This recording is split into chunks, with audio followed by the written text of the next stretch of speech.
To'rtta quloq pardasini yamaganmiz, eshitilganmiz. Hozir shu bemorlarimizni uyga ruxsat beramiz. Bu ham kecha operatsiya bo'lgan.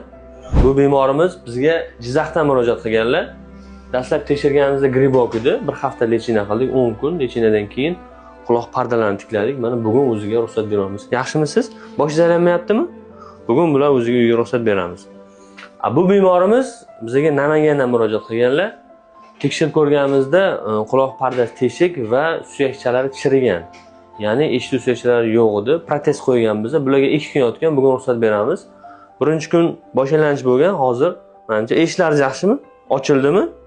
Bizdan oldimizga kelgan payt bular eshitmasdi. Xudo xolasa mana 2 kun o'ziga yaxshi natija eshityaptilar. Bir oy davomida hali pardalar tiklanib, eshiklari zo'r bo'ladi inshaalloh. Rahmat hammaga. O'zinglarni ehtiyot qilinglar.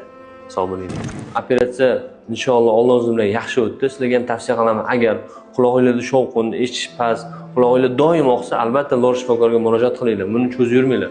Oxir oqibat o'zingizlarga qiyin bo'lishi mumkin. O'zinglarni ehtiyot qilinglar. Sizlarni yaxshi ko'raman. Sog' bo'linglar.